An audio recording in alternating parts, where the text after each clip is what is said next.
Hello, John. Thank you for coming back to the show here. I just want to remind the audience that we are live streaming on YouTube and we are simulcasting on X Spaces. So if you have a question, please type it in the chat or ask for the mic on X Spaces.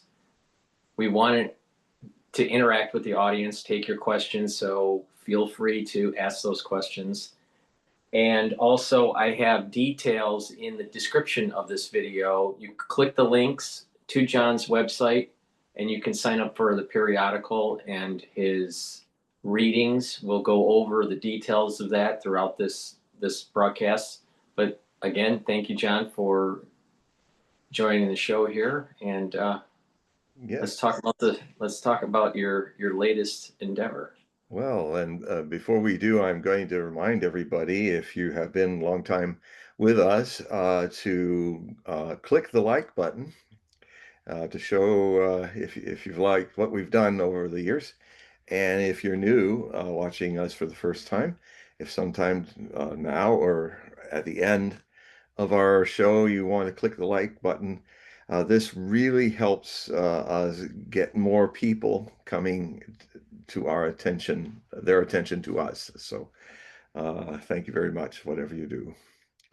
Yes, I am just about 20 minutes ago, I finished editing 14 articles of 42,000 words that will be my next Hogue prophecy report. And it is, I personally find some of it, some of the most interesting and refreshing and different things that I've looked at about many different prophetic trends that are all converging so much in this day and age.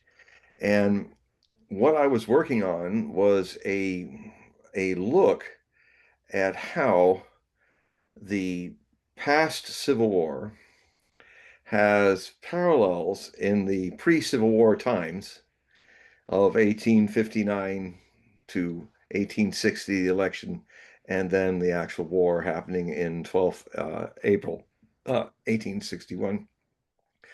To parallels, rhymes at least, if not repeats, of the tale of two catalysts. The catalyst for the past Civil War that many of you may already know about is the Connecticut man named John Brown, who in had been part of the Underground Railway, saving a network that helped with safe houses deep into the South that helped save slaves and bring them to freedom in the North. And he had he was quite an abolitionist. He did eventually move to Springfield, Massachusetts, which was the heartbeat of northern state abolitionism, that is the freeing of slaves.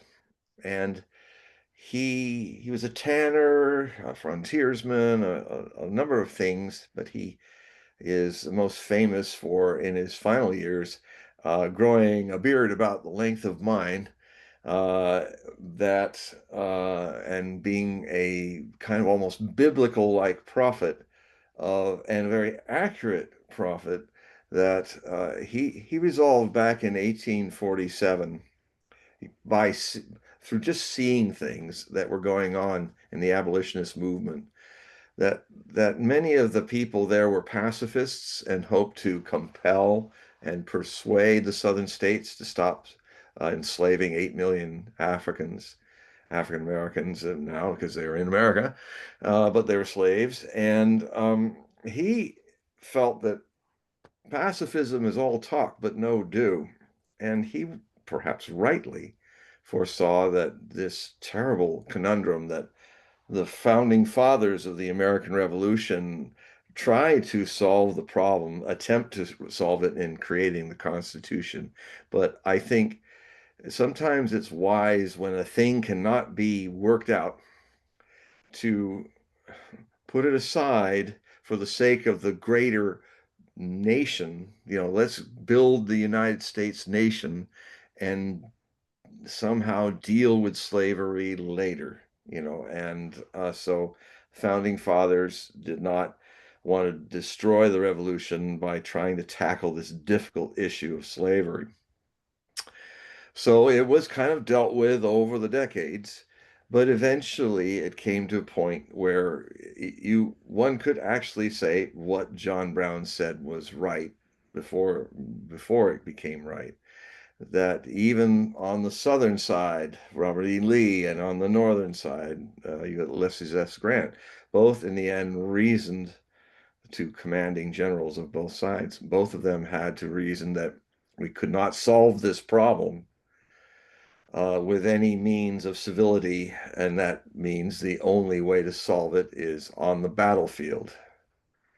Um, Sort of like what is going on in Ukraine, since fascists took over Ukraine and NATO started to use that as the final step of their encroachment upon the Russian people. Russians had been trying to negotiate and doing everything they could to avoid the war that finally they had to step into in 2022 to put an end to the fascists in Ukraine and this persecution of Russian-speaking Ukrainians, which are a very large minority in the eastern part of Ukraine. And that's the civil war that turned into a global conflict that's happening right now in our time. In So what finally happened, and it is best marked in in December of 1847 in Springfield, Massachusetts, at a certain church. John Brown had was an abolitionist and well known by Tupman and leaders black and as well as white in the movement. In fact, was a close associate with Frederick Douglass, the African American who was a leader in getting white America to fight in the North to fight against slavery. And when apparently they spent all night discussing the issue of does pacifism work, or what Brown contended, that sometimes there's a time for peace and there's a time for war, like Ecclesiastes says. And I got to say that a lot of the portrayals of John Brown have him as kind of this madman, wild-eyed, crazy person. But as I studied John Brown, I found him to be a very careful, thoughtful person. And his logic dictated that it may very well be that this can only be solved through a purging of the American people biblically, like a purging through blood on shed on the battlefield to finish this issue of slavery. You can't free the slaves by asking their slave masters, can you please free these slaves? Well, no, they happen to be at the very core of our economy in southern states, so get lost.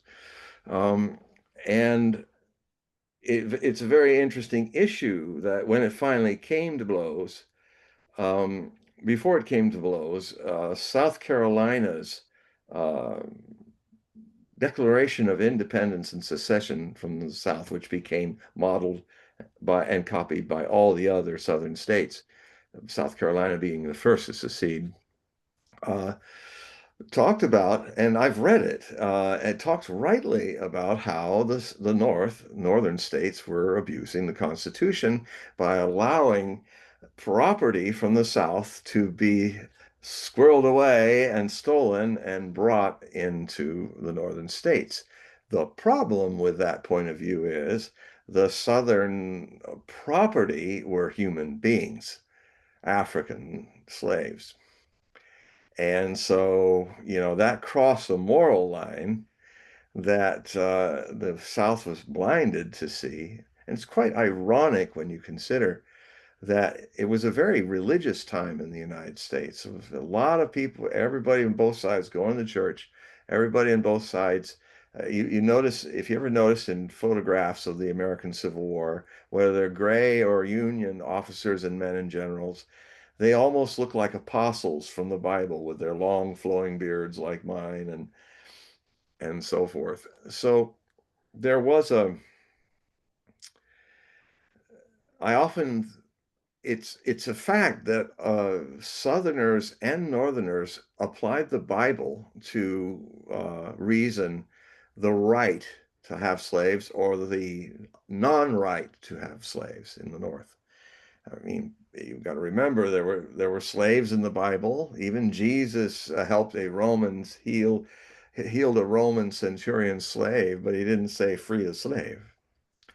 In fact, even though as John Brown pointed out, there are to Frederick Douglass, he said there are statements in the Bible that show that if a man is in bonds, I am bond with him too. Um, and so that was what John Brown thought. And he also basically said, this war, we will have to use violence to end slavery. It won't be any other way. And when the dawn came, and Frederick Douglass later talked about his all-night discussion with John Brown, he said, although I continue to speak for the liberation of of of Black Americans from slavery, since that talk with John Brown, I became more and more certain that he was right, that it would end in blows in a war, and it did. So what happened is a very interesting. This happens sometimes in history, in prophecy. There was a lapse of time that if you decide, when John Brown had decided that violence, he mused upon it a long time. When he finally crossed the line and converted from pacifism to violence, was around the time he was talking to Frederick Douglass all night in the church, sometime in December 1847. So I mark that as the beginning of a time lapse for John Brown becoming the very biblical prophet of war. And he's probably the one man more than any others who became the catalyst for starting the Civil War. Just one man. And what he did then, after Douglass and him had spoken, uh, several years, 7 years or so later, he and his 5 sons put words of violence into practice in the Kansas Territory, which was not yet a state. There was a proto-Civil War already being waged from 1554 to 1560. I'm sorry, no, I'm so in Nostradamus. I mean, 18. Bear with me because I'm constantly talking in 15th century, 1500, 1600 numbers, and I'm dyslexic. So it's 1855. By 1855, John Brown and his sons had gone to Kansas to join the anti-slaver faction in northern Kansas, waging war with the pro-slavers. And it was a brutal guerrilla war on guerrilla war. And it's where he and his sons gained the notoriety. Of course, the law were all slavers. So, but he started the baptism of blood that this Civil War would eventually need by, um, there was a Lawrence, Kansas, which was pro-abolitionist, had been raided by a bunch of slavers, Kansas slavers, that in the middle of the night set the town on fire while people were in their beds. And what he then did is a few weeks later, he and his sons actually crept into the houses one by one of all the 5 leaders of that arson raid and murdered them. I think he hung them, but so you know, he love him or hate him, he was a man who made his made his decisions and acted upon them. So that's where he becomes a notorious outlaw for a lot of people, especially in the South. But more and more people were especially in New York and in Massachusetts, who were wealthy abolitionists, politicians, and other influencers that began to fund his work surreptitiously. Um, the so he eventually had decided on a plan he was inspired by the slave revolt that happened in Haiti, starting in 1791 and ending, I think, in 1804, where the black slaves of Haiti overthrew the French colonials in a slave war and declared their independence. It's the first time in history that any group of people that's a slave state had become a state. Of course, there was a whole lot of things about Haiti that has not really been improved since that time, I'm sorry to say. But Brown looked at that insurrection and he said, what we need to do is I need to have a band of 1,000 men and freed slaves and other men who wish to come, and we should then raid the armory at Harper's Ferry and empty it of its weapons. And along with the wagons of pikes that we've already collected, we should then start an insurrection in Virginia, because Harper's Ferry is in the slave state of Virginia, not far from Washington, D.C. And so his plan was to go into Harper's Ferry, take the town, take a lot of hostages, cram them in the back of the Harper's Ferry armory, and then make his stand. Um, they started at first to cut the wires, but it wasn't, it ended up not being 1,000 men, but just 21 men doing this. So he went with it anyway. And the they collected hostages, they broke the wires, they cut the wires in Harper's Ferry so nobody could use a telegraph to make an announcement. But he made the mistake, him and his band of men, of blocking the main road where people were coming in their wagons and saying, "Go back, don't come, Harper's Ferry is under our control." So those people turned their wagons around and rode back to the nearby town where there was a telegraph that was working. They telegraphed Washington, D.C., and then a company of U.S. Marines run by a colonel and a second lieutenant of the uh, American Army of the United States, all in blue, came on their way to Harper's Ferry. Um, Now, it gets kind of interesting at this point. When you hear about what happens next, it often sounds like some Hollywood film. And in fact, there is a Hollywood film that portrayed the raid on Harper's Ferry called The Santa Fe Trail that starred Raymond Massey as John Brown and Errol Flynn. Well, I won't tell you who he plays because it's rather intriguing. Um, and this movie was in 1940, I think, and it's MGM or Warner Brothers Studio.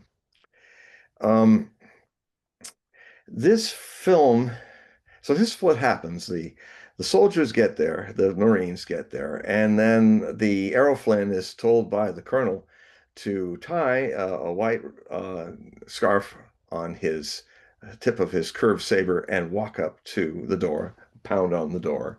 And then the door was open with John Brown and some of the other men in there. "What do you want?" They said, "I'm here to give you a last chance to surrender. Otherwise, we will raid the armory." And then John Brown said, Raymond Massey, unfortunately, he didn't. So many people play him way too fiery, but he kept all the fire in his eyes and kept his voice steady and slow and said, "This is a good place to die." And so door closed.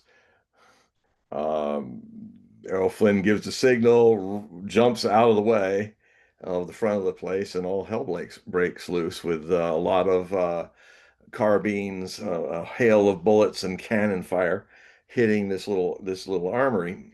And so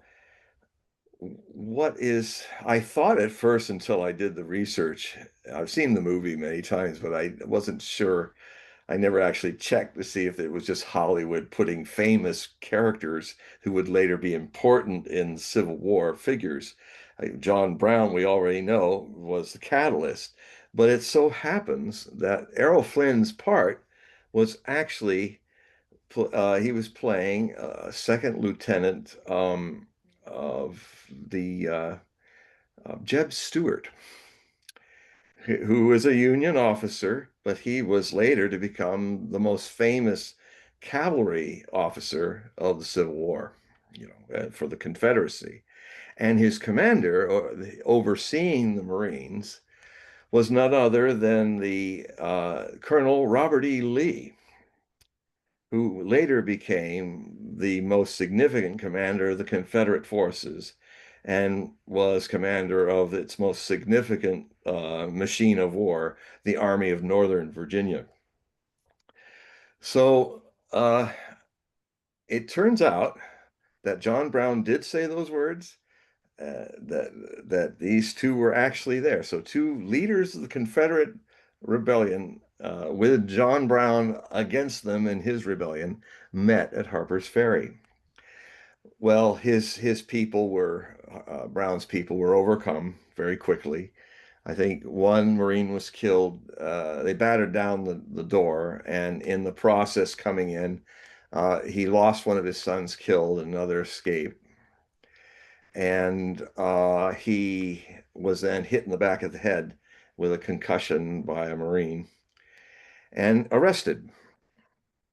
Now, the governor of Virginia, slave state, had them locked in the offices of the armory, and he spent hours interrogating John Brown, who was laying on the floor bandaged. And it turned out that President Buchanan of the United States, all of the states, was going to try him in federal court as an enemy of the entire United States for treason of causing insurrection. But the governor of Virginia asked for him to let John Brown be tried uh, through the sovereignty of his state, which is under the grounds of trying to cause a slave rebellion. Now, what this did, and Buchanan being the mediocrity of a president that he was, in fact, there were a lot of mediocrities who were president in the 1850s that did a lot to create the climate where civil war had to happen. And so Buchanan said, yeah, why not? And not really realizing how that means that America and its states have not judged John Brown, but only a slave state because of slavery. So that just made the North very angry, because what had happened with John Brown's trial was that the whole North and South was watching. The papers were there. And what they did is, the trial took about a week, and it was over in early November 2nd. And the law was that you don't hang anybody until a month later. So in that period of time, John Brown was constantly getting letters from all over the North, and even being interviewed, where he was publishing why he did what he did. And it's interesting to note that when people asked if they could come and save him, raid the place and save him out of the place where he was being held, um, in Charleston, Frederick County, Virginia, he said, "No, no, I I wish to take my martyrdom here." And so it turned out that uh, he wrote a very neat letter, a few words before he was taken off to be hung on the 2nd of December. And basically, what he said was that I was, now he's more certain than ever that the only recourse to solve this terrible sin of slavery will be in the price of a great ocean of blood that even I, in my vanity, thought I could do with less spilling of blood. Something like that, the essence of it. And so he wrote that down, put onto a wagon to sit on his own coffin as it was rolled out to an open field outside of town, with an entire square of U.S. Army soldiers surrounding the gallows, which made one of the commander of that garrison say, "My God, this is the largest display of military action that the state of Virginia has ever seen."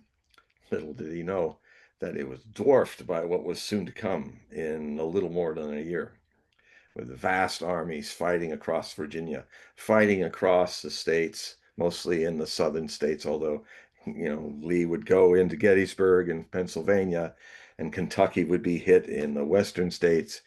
So, um, so basically, the witnesses of John Brown on that cold, clear day said that he walked up without the assistance of a preacher, because he is a preacher, and he walked up and they said he faced his death with calmness and single-pointedness, and they hung him. And when it was announced everybody's ready on that day, across all the Union, people rang bells at noon for John Brown. John Brown was immensely popular, more so than people understand, and especially all the black free states, freed communities across the North were singing Rock of Ages in their churches. It was the biggest mistake that the South did, was to turn John Brown into a martyr, because up to that point, the stoic, slowly burning Union states started to get mad, started to realize everybody, it was one of those moments where the death of one man would make attention on both sides see that it had come finally to this, to war, to civil war, and what a bloody one it was.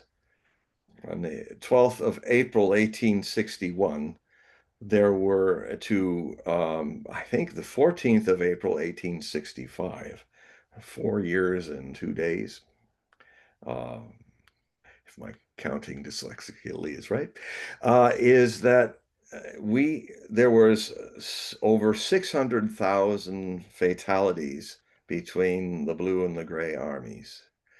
There were 50,000 free slaves who also died, and an untold hundreds of thousands of slaves who died when the slave system broke down during the war.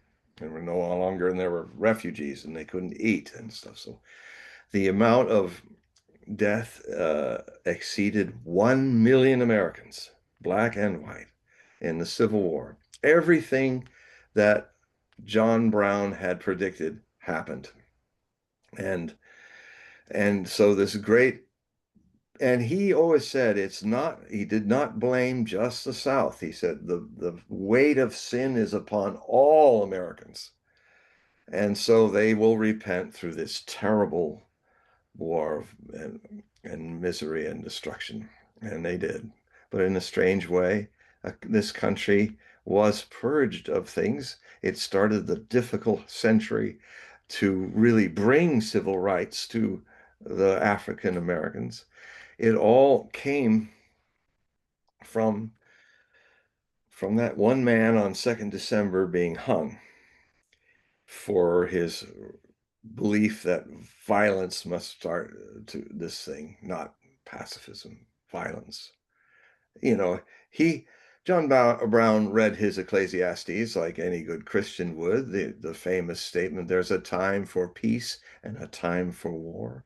There's a time for love. There's a time for hate. There are times in our existence where war is the only solution, or as the Russians would say, when all diplomacy has failed, war becomes negotiation by any other means. Because they're quoting von Clausewitz, who was a Prussian general and great thinker on military science, one of the greatest military scientists that ever lived. And he's quoted chapter and verse by the Russian forces of arms since Tsar's times to the present, to the Soviet times to the present. So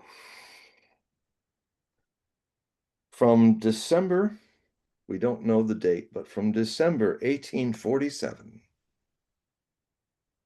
to the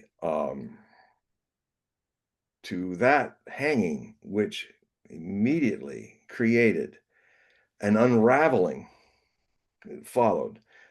It was just, it took one man to kind of make people cross the line and said, here it comes. And, when that happens sometimes, it just unravels. 1860 was an election year. Um, the, the slaving states danced in the street when John Brown was dead, and it also kind of inspired them to think about leaving the Union. And that's when all these discussions happened. Now, what happened was Lincoln was definitely somebody that if he got to be president, the Southern states, they warned we'd leave because of his abolitionist tendencies. Stephen Douglas and him had their famous debate earlier before that he was a Democrat from Illinois. But what happened to the Democratic Party is that it dominated in the southern states. And when the election happened, the Democratic Party broke up into several parties and diluted itself. And of course, the Southerners were not going to vote for Lincoln, but it allowed Lincoln to win a large enough majority to become president of the United States, which therefore created and then very rapidly, all first South Carolina, then I think the Deep South states, uh, they left the Union, and at a certain point, Lincoln, newly minted president, had an audience, Lee was called to the White House to discuss Robert E. Lee being the commander-in-chief of Union forces. He felt like, well, politically speaking, if Lee, so well known, would still preserve the Union as a Southerner, then and it's ironic because just across the river Potomac from Washington, in fact, Lee's plantation he could see Washington just down the hill and across the river from his plantation near Alexandria, Virginia. So he was right on the very edge of the split. And so he was called. And unfortunately, Lincoln had made a speech that rather than stop a whole number of other states, including Virginia, from joining the Confederacy, had caused them to precipitously join. So I think if they had come together, perhaps Lee would have fought the insurrection as the commander of the Union. But when Virginia joined, he got to understand that we don't have this idea, but the 13 states that began, why is it called the United States? It's a bit like, why do they call it the European Union? Not the same, but in this one thing, very much. The states were sovereign states. And to this day, US states have a quality of being independent of the federal government more than you'll find in any other democracy. It's one of the reasons why the Electoral College, which at first, when I started looking at it, I hated it. and I wrote against it. But as I got deeper into understanding our strange country and its unique sovereignty of states, I came full circle and realized by the time of the 2016 election that we need it. It's a way that big populated states don't completely dominate all the other states.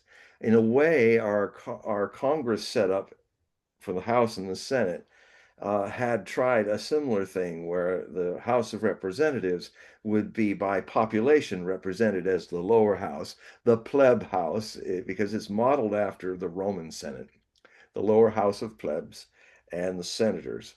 Now, the senators were the gentry and the wealthy people of Rome, but in a way they try to do the same thing now in the Senate. But but the system was you could have representation by population in the House of Representatives, but all states, no matter how large or small, in the second body, which really allows what the lower body does, can really sees if bills and laws are passed, has to go through the Senate, which gives every state, no matter how large or small, two senators. So that so one protects, the lower house protects the individual populations and their influence. The higher house of the Senate uh, defends all states being sovereign and equal. So the so that's kind of that background there. Um, what is interesting to me is what happened in this ellipsing of time. John Brown, when he was basically his journey started in 1847, December, and through his death in 1859 over the Harper's Ferry incident, because there's no seamless break. I mean, his death spawned very quickly after, culminating on 12th April 1861, the American Civil War, the hot American Civil War. And so his destiny defined and evolved uh, is completed by the creation of the Civil War that purged the North and the South of slavery.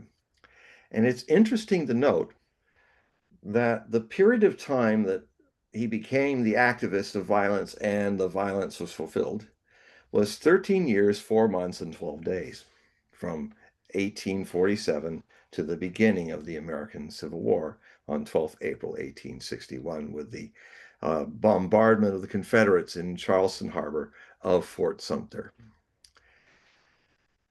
And so keep that thought because now we're going to go way ahead over 160 plus years to another person who is not repeating John Brown's legacy, but he does rhyme. You know, Mark Twain is right. History doesn't repeat itself, but it rhymes. And one of the things it rhymes doing is a variation on a theme. What I apply in my essay in the second article about this of the 14 is how it's not just rhyming, it's Alice through the looking glass. Anybody who's read Lewis Carroll's Alice in Wonderland and Alice in the Looking Glass by Peter Carroll, I think he was his name. Well, Carroll was the last name. I don't think I got the first name right, but anyway, the whole thing is little Alice sees that there's something going on the other side of the mirror in her house. And she has this magical way of going through the looking glass. And what then happens is everything's in reverse fashion to what it was before. And there's a certain looking glass phenomenon that happens in our history often. I mean, one of the ways it happens is, give you an example, how the Vietnam War, and many decades later, Operation Iraqi Freedom into Iraq in 2003, the others in 1964, have a lot of parallels. or a looking glass karmic echo.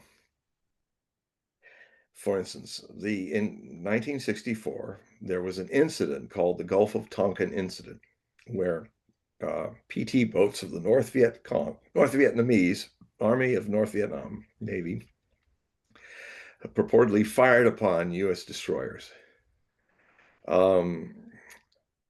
It was what caused the Congress to put aside their constitutional obligation to not let a president get into a conflict without declaring war. But instead, they acquiesced to a special thing that allowed Johnson to use this as a police action in Vietnam and start his Operation Rolling Thunder, where he began bombing North Vietnam and he began expanding what had only been advisors in South Vietnam to eventually about 500 to 600,000 U.S. troops in fighting in Vietnam. A few weeks later, Robert McNamara, his Secretary of Defense, had to admit to him that the Gulf of Tonkin incident never happened. Probably what happened was this is my own conjecture because nobody seemed to explain how that didn't happen. But knowing the tropics, since I've been there a lot, maybe it was possible that people that were at a high pitched tension in the U.S. Navy were looking and seeing flashes from distant lightning and firing back at it. It thought maybe if somebody was firing at them. Whatever happened, basically the Gulf of Tonkin incident was a complete flop. It had no fact in it. Now, move to 2003. You have in the previous year, the Senate was convened with the CIA of George W. Bush's presidency, young presidency. He was in the middle of his first term. And they said that we have evidence to prove that Saddam Hussein is creating weapons of mass destruction, that the weapons that were destroyed, there's more. And who knows, he could drop a bomb on Ohio someday. And even Colin Powell, to the detriment of a great man's career, flashed the vial of anthrax and said, this could be dropped in our country from the terrorists. And even it got around, it was absolutely spurious and false that Saddam Hussein was even in cahoots with Osama bin Laden and Al Qaeda. And I remember for the years and the thousands of dead Americans and the crippled sons and daughters that also came home, and seeing lots of footage of families reconciling their losses by saying, well, Saddam Hussein was with Al Qaeda, so we were fighting Al Qaeda. Absolutely false. Saddam Hussein was better at killing Al Qaeda terrorists in his dictatorship than we were. He was a Sunni secularist, pan-Arab Ba'athist, the Arab Renaissance. He had nothing to do with Osama bin Laden, thought that they were all criminals. And he never met him. That was all cooked up by the Vice President, Dick Cheney. So what happens? They go ahead with this war. Kind of interesting that just a few weeks before the war happened, there was an omen. The Columbia Space Shuttle flying over Texas, George W. Bush's home state, broke up in re-entry over Palestine, Texas. And all of the crew was burned and destroyed. And it was quite a spectacular breaking, like a great comet meteor breaking up over Texas as dawn rose. Brilliant white light and fire. And then a few weeks later, the war happened. And the war that killed 7,000 contractors and U.S. troops, 30,000 wounded, 15,000 of which were severely crippled. 1 million Iraqi civilians were killed, and there was this brutal civil war that came out of it. George Bush Jr.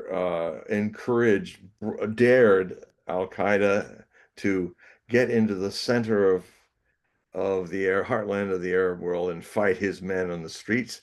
They did, and they made broadcast films of. They said, President Bush, we have heard you, and we are here. And that brought Al Qaeda, thanks to Bush, it brought Al Qaeda into the heartland land of the Arab world, causing untold death and violence. Eventually, he got in this quagmire, and it lasted 8 years.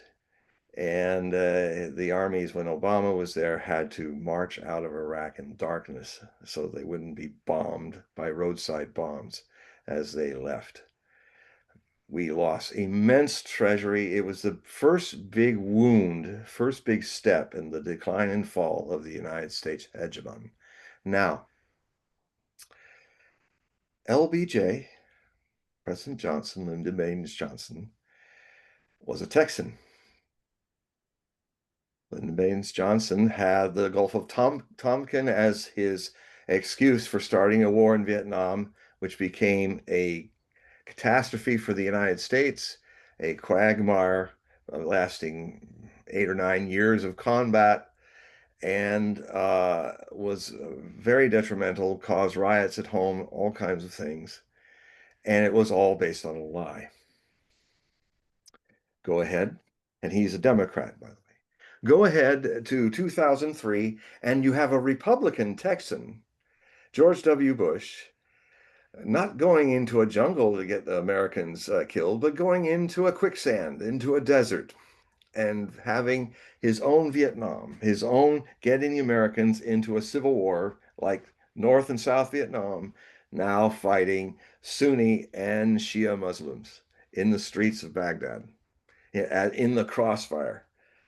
Um, so can you see the parallel? History does not repeat itself. It's rhyming. Two different Texas presidents, two false weapons of mass destruction. In the one case, the Gulf of Tonkin incident, on false pretexts. Wars that cost a lot of American lives and were big steps towards America losing its hegemonic forces now. So, coming back to the Civil War, you have, so we've talked about John Brown, but the catalyst, potential catalyst for a future Civil War was Charlie James Kirk, the founder on the 5th of June 2012, when he was 18 years old, of Turning Point America.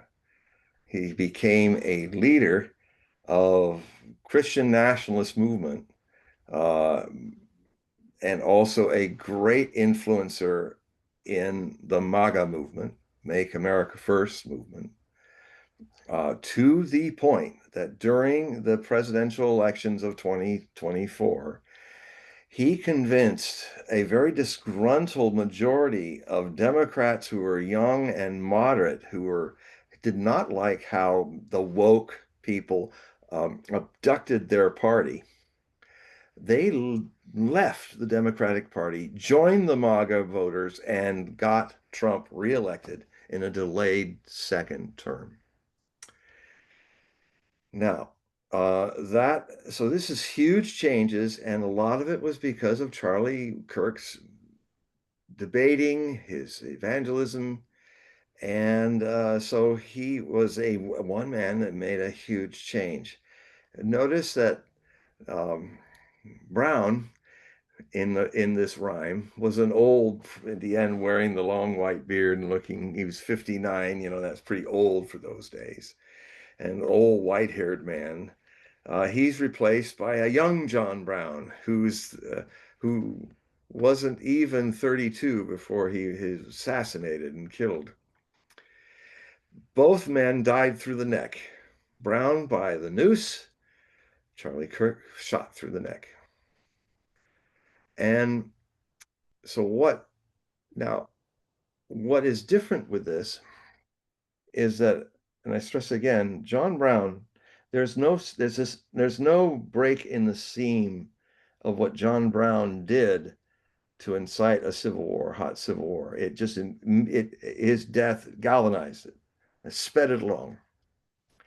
With Charlie Kirk, it's a little, it's a little, well, in a good way, his death, as tragic as it is, has opened a possibility that is really dependent on Trump, what he does in the next, between now and the midterm elections on, I think it's 6 November, Tuesday, 2026.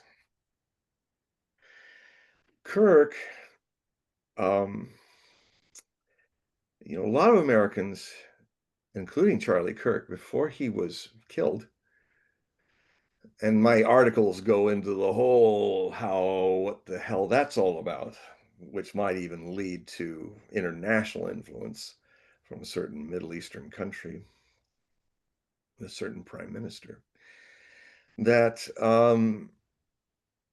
his whole his loss was being filled by other influencers that also were friends of his that stepped up to keep the MAGA movement going, because the MAGA people and the Democrats that joined it were turning to people like Tucker Carlson, Candace Owens, and others to try to get some feeling of why, and try to pressure with love and compassion, because they loved Trump, try to make him remember that they are America first, and he promised to do all these things to change things for the better.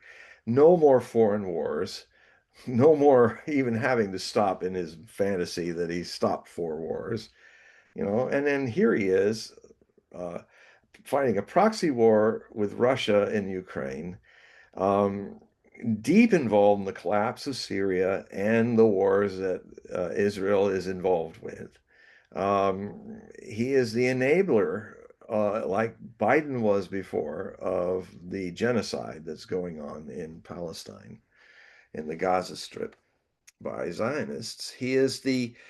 Uh, he is, and his people are saying, even Marjorie Taylor Greene, who's a total supporter of Trump, is now saying, what are you doing? You're not following, and you're surrounding yourself with all these neocons. What is going on? What about the things you promised, which he has done none? He has not fulfilled any of those promises. And his response is to be brusque and said, I don't need you people anymore. At one point, he did even say that. He said, I'm here now. This is my last term. I don't need you. We could get into the reasons why he's acting so odd. And I have on this show got into it. He's walking the same road that Biden walked. Two very old presidents are having cognitive issues. One's already through, and now we have this situation coming up. So there's this pause. There's a pause where maybe, see what I also talk about in this is that these articles is that the cold civil war, in my view, because people are feeling there's a cold civil war. I even back in 1997 wrote, said on BBC Radio that if the future midterm elections in 1998, if this polarity between Republicans and Democrats becomes deeper and deeper, dividing the nation, that we'll be in a civil war by 2020. What happened in 2020? The shutdown through COVID, which stopped America in its tracks, stopped its economy. Whether it's right or wrong, I can definitely debate at another time. But civil wars are often caused by a plague, by an economic upheaval. And that set the stage. Later in the year, because of the plague, it was decided that every state should have balloted vote by, send it in the mail. And I live in one of the few states that have been doing that before, Washington State. And I can tell you there's a lot of problems with it. And for all these other states to suddenly decide to jump in without having any time or not even consulting the ups and downs of it from people from my state, they just jumped in, and the whole thing was full of a lot of fraud. And it's finally coming out. If you said it, you'd be canceled. You couldn't say it on certain platforms. But there was a whole lot of frauds. There were millions of fake ballots or ballots that were not legal that got passed through and rushed in. They're all still in sacks somewhere in all 50 states. And if it would be very, very good if we had that disputed national election be opened like happened a year after the 2000 Florida recount, which was whoever won the recount in Florida would either see George W. Bush or Al Gore as president. Now, in my long period of being 16-0 and predicting presidents since 1968, one of the ones that caused a lot of controversy was when I said, no, Gore won the election. Bush did not. And they said, oh, it's just that you want Gore. No, I don't want Gore. I don't. That's not how I run. Um, I don't want Bush either. I want a real president, like a Lincoln or a Kennedy or even Nixon. I'd rather have, because despite the Watergate issues, Nixon's did a lot of very good things in the world that he's not given credit for because of his strange character and his shame from the Watergate issue. But so I said, well, all you need to do to prove me wrong is recount those ballots. Now, Gore choked. He could have had his ballots recounted, and he choked and under pressure, which shows he would have been a weak president. He should have stuck to his guns, because guess what? When they counted it, all those ballots properly, he won by 75 votes in the recount a year later. So I demand a recount of 2020, because I I predict, as I did before it happened, when it hadn't happened yet, that there are at least 5 million ballots that are fraudulent, almost all of them voting for Biden. And that my sense, my feeling, which was correct back then psychically, maybe is correct in 2020, is that Trump once again won the Electoral College against Biden winning the popular vote, just like what happened with Hillary Clinton. And he would have then, because of the Electoral College being as it is, as we talked earlier, that the representation of the states versus the counties, he would be president then. And it's kind of sad, because being president 4 years later makes him 4 years closer to the window that his family does sometimes suffer of dementia issues. So it's how, when things are done evil and wrong, picking Mr. Bush got us the Iraq situation and the Great Recession. When it's chosen wrong, the evil doesn't end there. Its karmic consequences follow. An illegitimate president. We've had now two illegitimate presidents in this new century, for 8 years for one and 4 years for the other. And the last one almost got us into a world war with Russia. We're not out of that danger yet. So anyway, so what happened with Charlie Kirk is that he his his process, it started in, let's see, where are we? Yes. Now his trajectory ended up being to his assassination and death. Uh, really ends the comparison. It started with his his rise to being this mover and shaker of American politics, starting with 5th June 2012, when he, at 18, founded TPUSA, Turning Point USA. If there's one man that had more influence in getting Trump voted into office in his second term, it's Charlie Kirk. And his death now has opened up a potential opening window that um, could still see us avoid this cold civil war that we've been in since 2020 from happening uh, sometime after going hot, sometime after the midterms. So keep this in mind. The period I said of John Brown's rise and the ultimate consequence of the Civil War was 13 years, 4 months, and 12 days. Charlie Kirk is out of this picture, and it's us to decide whether this goes into a civil war, because his period was 5 June 2012, starting the TPUSA, that ended on 10th September 2025 through being assassinated. That period of time is 13 years, 3 months, and 5 days. So 14 years, 4 months, and 12 days for Brown. 13 years, 3 months, and 5 days for Kirk. It's kind of an interesting parallel there. Very rare. So what then will happen? Kirk is gone.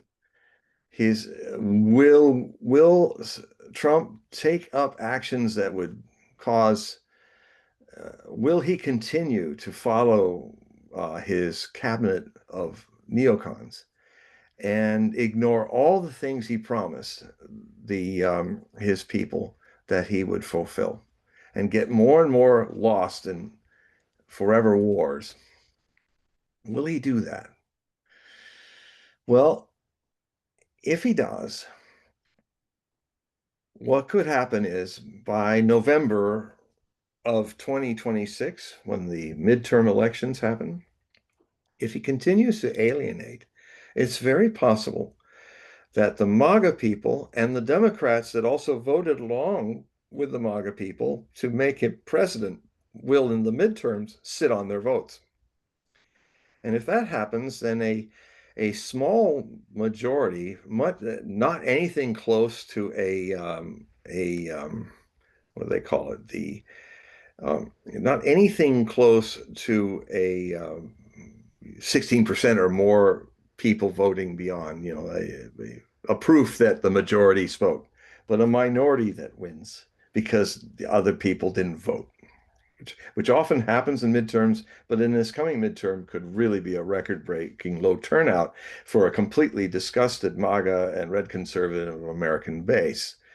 And so what you then have is you then have, if we go back to Biden's was a big step in 2020. His presidency started to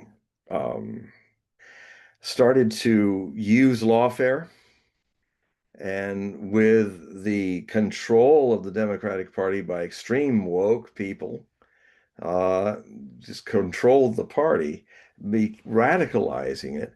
And this is where we started to see where they were trying to stop Trump through lawfare, through banana republic moves, through the misuse of the third tier of the United States government, the judicial system. You have the Congress and the executive branch. These are the three tiers, the three checking balances of each other that the founding fathers of our country created in the U.S. Constitution.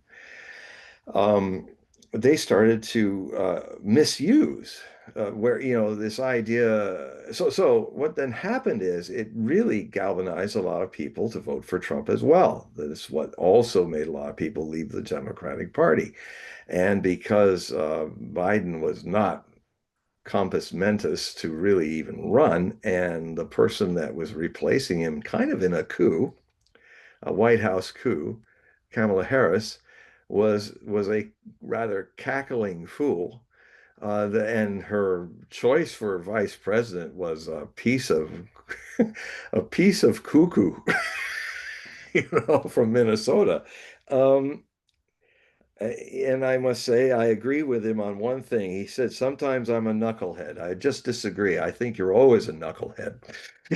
And so that scared people, sane people, people who are trying to find a common ground with their neighbors away. But then what then happens, because it's in Trump's chart, he now that he had the power, he started corrupting the power by taking revenge. Trump, if you go against Trump, he'll get you. And he's taking almost like a mob boss. He's now starting to do exactly what Biden and the Blues were doing. His red government is red Republican is going seeing red and it's starting to use lawfare. And he's behaving like a king. I don't see anything he's done of late that isn't a tyrant's way of doing things now. And I attribute a lot of it to his greatest weakness, which I saw a year before he even ran in the first term. He's a wide open channel with an afflicted but very powerful channeling power that makes it very easy for him to be influenced by others. And he is even more radically than before.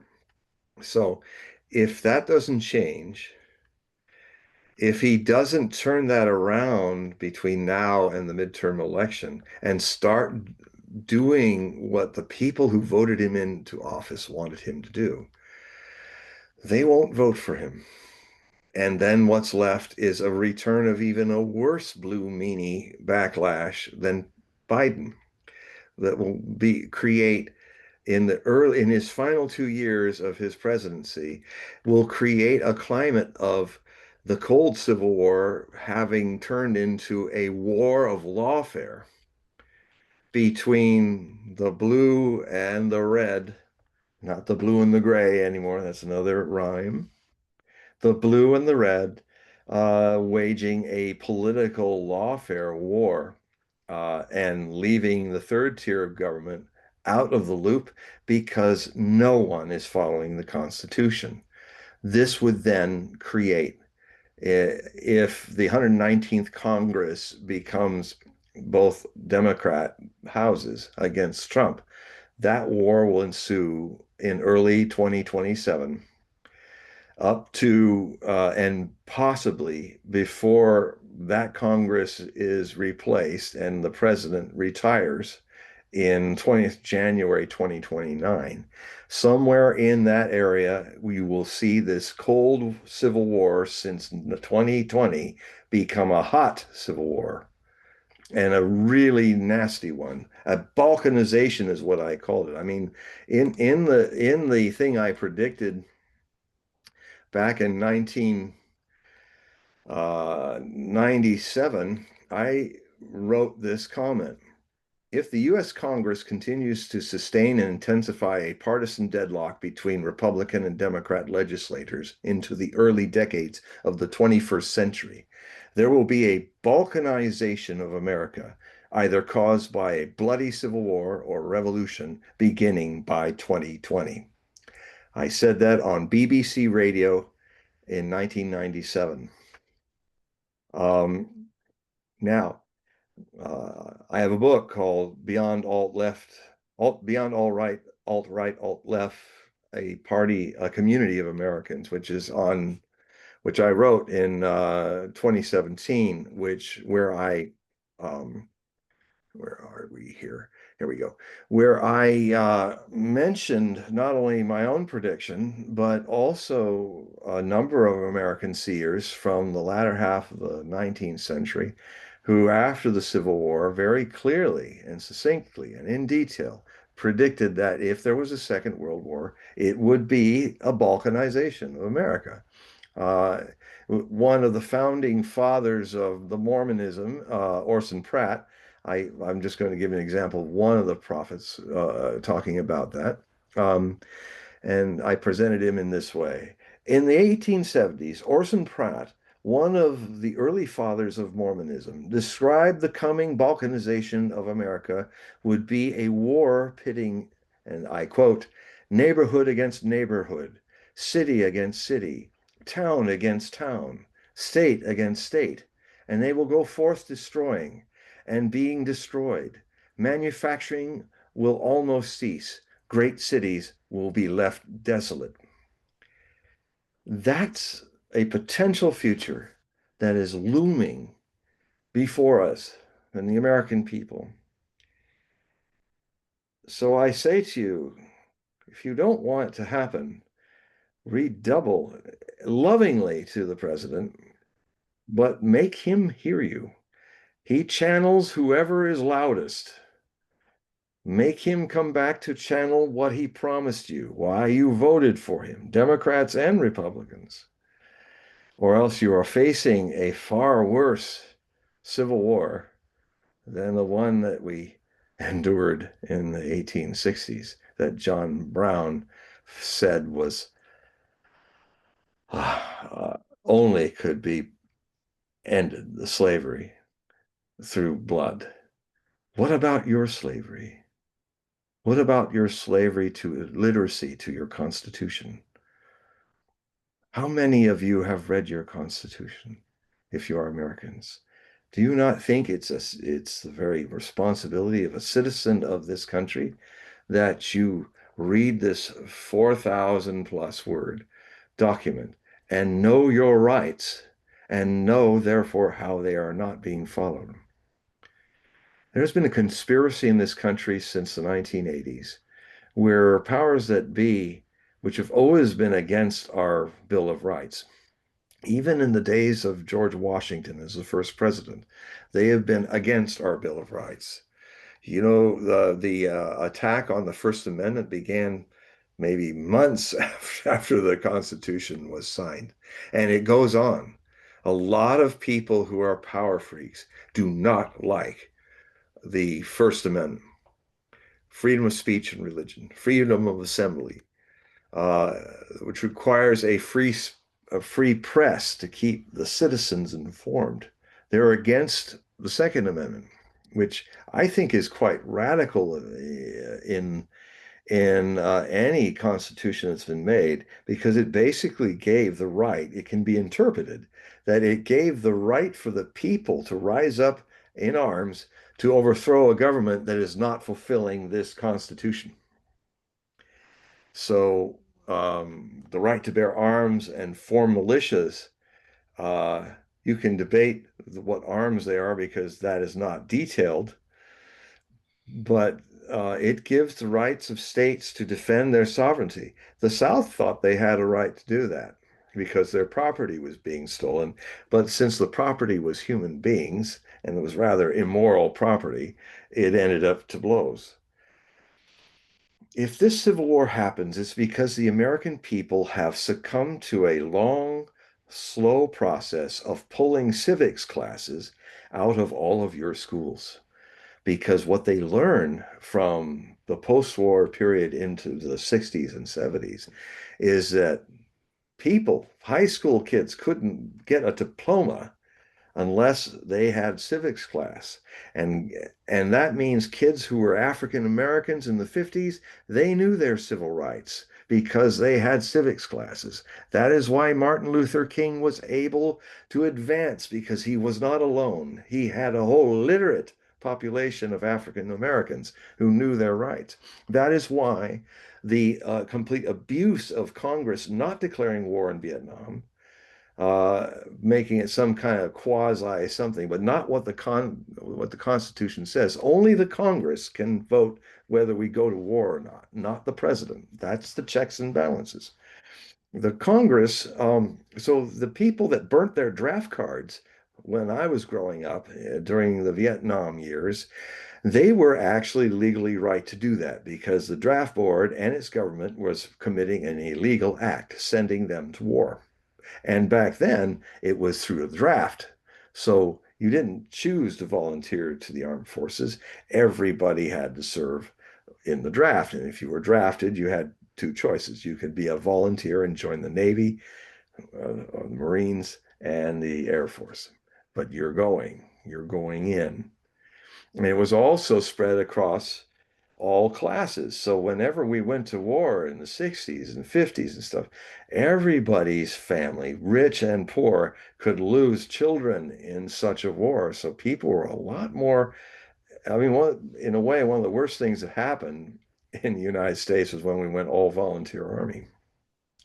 Because then just a small group of America was fighting and dying for our mostly colonial wars. Um, I don't want to draft. We almost moved my brother to Canada, my older brother, because of the draft. I certainly didn't want to be drafted. Um, but in the reality is there was something better about that because everybody had a stake. So everybody had an opinion. And some silly president could not just decide to tell his Secretary of State to play around with a fake vial of anthrax to get 7,000 men and women murdered in Iraq and many more wounded. I think it would have been the same numbers of Vietnam if it hadn't been for our advances in medical triage that saved most of the wounded in the Iraq War. I think you could have easily added another 15,000 dead to the 7,000 because that golden hour was just something that was not going to happen in Vietnam and other places. So, so we have read your Constitution. Read your Constitution. If you're an American citizen, I would say you are obligated to read it. Otherwise, you're really not an American citizen. You don't have to, you're free. You're even free to be a fool. But these people that started taking our civics classes away since the 1980s have made the American people stupid. They don't know their rights. And if you are a people who don't know your rights, what's the next step? The next step is a government that shows signs of even when the Supreme Court tells you you can't do something, they do it anyway. And what's the Supreme Court in their robes going to do? Come out and fight you? That is what's coming next. A complete disrespect to the Constitution, because frankly, this batch of fools that are running the country right now, including the president, don't seem to even know their Constitution. The Congress today, Democrat and Republican, except for a handful of people like Massey, like Rand Paul, they remind me, harken back to the times of better days when we really had representatives in the Congress and the Senate. These people are all alone in a sea of sheeple that don't even know the Congress. Most of them are paid for by a foreign country to do their bidding. America first, it's Zionism first now. And Zionism is a form of fascism that has overtaken and possessed Israel. I'm sorry to say. Let us not let it overtake and possess our country. So this I'm always a person having to play Jeremiah with you, just kind of repent, I promise not to run around naked down the streets of Jerusalem. It wouldn't be a pretty sight. So my beard's not long enough to cover myself like Lady Godiva. But he was so upset that he had to literally to get people's attention. Which is very faux pas, very shocking to do in the ancient Hebrew society. But he ran down naked throughout the streets of Jerusalem so that he'd get attention. And he's saying, "Repent." And what happened? The Babylonians conquered the two Hebrew nations. The first temple was burned down, Jerusalem was destroyed, and the Hebrews were in captivity in Babylon. And ironically, they were saved by the Persians, the very same people that modern day Zion wants to destroy. What an interesting rhyme that is in history, past and future. It was Cyrus the Great that helped Israel rebuild the temple, second temple, and rebuild their nation so that they could be good allies to the Persians. You know, and that's it. I'm We done. do we do have a couple Good. questions. So 10 tigers is the one that typed the question. 10 tigers. All right. I'm gonna read it, it's like a two-part question. Okay. So could balkanization work? All Dems move to California or New York, and Republicans move out of those states. In some ways, separation sounds like less violent way out. So the main point here is that, and you kind of see it in New York, there are people that are starting to plan to move out, Yeah. right? So there is this balkanization that's taking place, like you Yeah. mentioned, but if the Republicans, let's say, move out to the rural area or even to suburbia, and the Democrats move to urban environments, it's probably, there is a case to be made that maybe that distance will at least lessen the war, lessen the new Civil War or the Civil War 2.0. Yeah, I actually in my other articles in this, I go into the whole demographics of the Civil War and how it's changed in our time. I use maps. It's really not a war of the states if it comes in the future. It's a war of the counties. Mm. The counties that are in metropolitan blue areas and have these, and I have the map where you show a absolute sea of red that is the United States with little blue Mm. island archipelagos. I Mm. mean, even California, the bluest of the blue states, if you look at it by county, all the millions and millions of the majority are hugging onto the coastline, with Inyokern being one of the only rural areas, and maybe the blue island in Central Valley called Sacramento, metropolitan Sacramento. Mm. But otherwise, the whole state is red. Right. And A when lot of I people was don't realize that out of the more than 3,500 counties that are in the United States, 3,000 of them are Republican. yes, Only 500 roughly yeah. are Democrat. So what 10 Tigers is proposing is a America where we coexist with the two polarities. Um, if you ever wanted to see my master Osho get his buttons pushed, he said, "I hate coexistence. I hate it. It's enmity. In fact, it was it's one of the ugliest ways to live. It's fake, it's phony, and it eventually does not work. Let's say we have a country, it is already balkanizing, actually. Let's say we have a country where it is true that most of the industries and most of the urban America is blue, but there are some states like Texas, of course, that not only do they have blue, I call it the blue islands of El Paso, of um, Austin and San Antonio, and Houston, uh, with a sea of red that also has Dallas, Fort Worth, and some other major metropolitan areas that are also urban.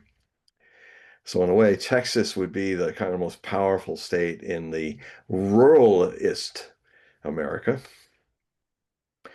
and the bluest America would be urban. But here's the thing. You can't coexist in such a thing like that with all the metropolitan areas being like castles in a sea of red. Um, yes, you might stop doing business with the rural people and not giving your products to them that you make in the cities, and they can cut off your food. Moreover, if the blue want to do that, you're not as well armed as they are. There are 400 million guns in this country owned by civilians, and 90% of them are owned by rural America who believe in forming militias and the Second Amendment, who kind of understand that sometimes you have to fight for your republic. I don't see that happening so much in the blue places. And I'm not blue or red. I'm a free wing. My politics, I belong to the free wing community. I am not going to make a mistake of grabbing onto one wing and flying with one wing this way or flying with one wing that way, because you will crash. I mean, what we need is a community of Americans. We need to reconcile our differences and tolerate each other. That's the way out of this. The way of pretending to live with each other but really hating each other, that will end in blows, 10 tigers. I assure you. Let me let's Let's let's do the second question yeah, here. let's yeah, I love thank you, 10 tigers. Great questions. Well, he does have a rebuttal here, but let me do the second question. Let's do the What's second your question and we'll do the rebuttal. yeah? What's your take on Mamdani and this kind of push for Marxism, or being a a democratic socialist? And I don't know. I see it almost as like a Trojan horse. Yeah, I have a problem with that too. You know, what was it? What was the way that it happened in the conversion of people and the expansion of the Muslim Right. religion, that after Muhammad, it expanded all across the Arab world, the Persian world, North Africa, up into Spain. And I mean, in a way, that it was while we were in mud huts in the Dark Ages, it because of the common tongue and a lot of commonality that gave to this vast area, it was a golden age. It was the Arab Renaissance, the Ba'ath, the Ba'ath. It's what the Ba'ath is like. Saddam Hussein and Hafiz Assad of Syria were trying to actually unite with Nasser and others to create the Ba'ath, the Renaissance in Arabic. But also, there were instances where people came and then once they had power, declared a caliphate in a country that had somebody come in. So that's the kind of Trojan horse I wonder about, being that uh, it's interesting that you can say that there are a lot of things in Islam that is about social justice and socialism, uh, but with a theistic side to it. I mean, I've lived in a lot of places in India and stuff amongst Muslims and Hindus and other people. So, it's like the problem I have with Charlie Kirk listing all, I think we did talk about this last time, where he listed all things that he wanted in his community, and they were basically things anybody would want. No lawlessness. Your kids go to school, they learn, they're not suppressed, and you can worship the religion you wish to worship. And then suddenly he went off the deep end. He was a young man. He reminds me in his debating a lot of myself when I was 31, and he he said, and then I don't want to hear any muezzin, anybody reciting the five prayers echoing in my neighborhood. And I'm saying, well, and I would have applied, and actually, in a lot of these articles, I look at all the famous moments in video where somebody got dismantled by Charlie Kirk, and I fictionally put myself as the next person to answer what he said. The fact that, a lot of people thought that he was Socratic in his debate skills. No, he wasn't. He was sophist. He was the very reason why Socrates would be very loving and tolerant and just ask questions, and through gentle but inquiry, uh, show the person where perhaps they're they're following false premises.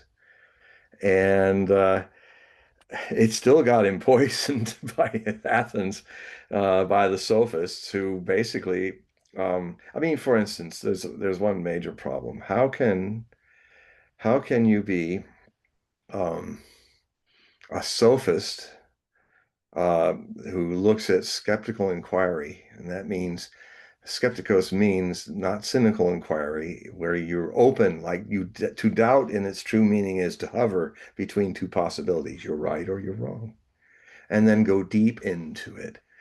It's not to come in where, well, I think that's wrong or I think that's right and I'll defend it. No, that's bias. You're already biased. But the problem that I would have started off with, Charlie, would be that what is belief? Faith is belief. Faith is not knowing. Faith is trusting that this is true. And then what will happen is, if Kirk made the mistake a lot of people I've debated on this have made, he says, well, I know Christ is risen. I know. I said, no, you don't. You do not conflate faith with knowing, because if you understand the English language, they do not meet. Faith is a qualified ignorance. Knowing is when you know it is true or not from your own experience. You know, so I have a whole lot of things like that where I kind of put myself into, excuse me, let's continue this debate after you destroyed this person.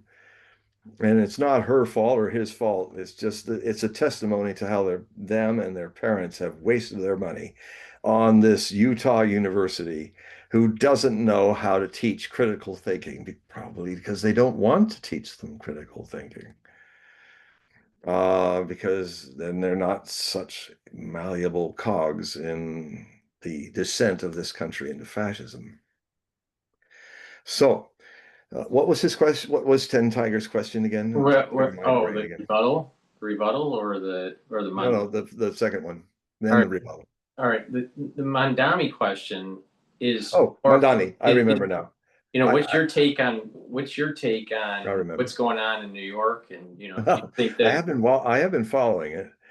You're in the midst of it. right, right, Well, I think he's going to win, yeah, and and then we'll see if he isn't a socialist, or a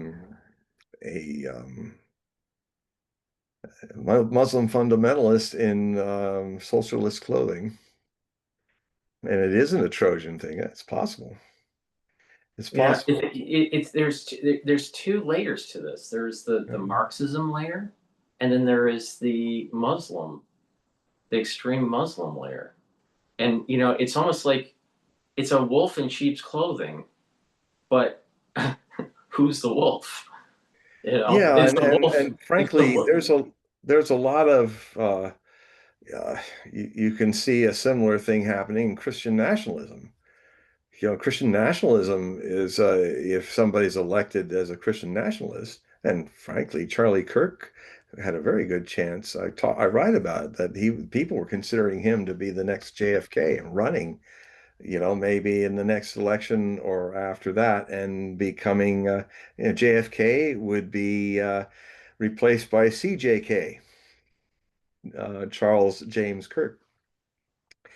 And but Kennedy made a big point. It was a big snafu. A lot of people were upset about having a Catholic become president of the United States. It was as considered a Trojan horse, as big a Trojan horse as what's happening with the New York mayoral um, election. Now, Kennedy made it very public and clear that he understood the situation. And there's a speech that's out there. If you just Google or YouTube Kennedy's Catholic speech, you will see how Kennedy went into I think it was a bunch of Protestant ministers and stuff, and he went right in the devil's den, into the den of Protestantism that run the country. And he made it very clear that according to the Constitution, there's a separation of church and state. If I were to debate this man who may be mayor of New York, I think everybody should be asking him hard and clear, are you going to separate your faith from your job? Exactly. You have the right to worship your faith. That's in the First Amendment. But you are now going to have to understand that this country runs on the government not taking sides in religion. Here's the problem, John. In terms of, if you look at the lens of Sharia, it is in many ways antithetical to the Constitution. Mm. All right. Now, Marxism, all right, is antithetical to capitalism. All right. Yeah.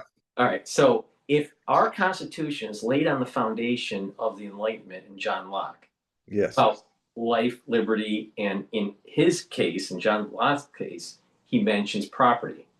Yeah. Now, Mamdani is running on a platform where he's talking about taking control of property. He's running on a platform that's taking control of the means of production. This is coming No, right he's into his mouth.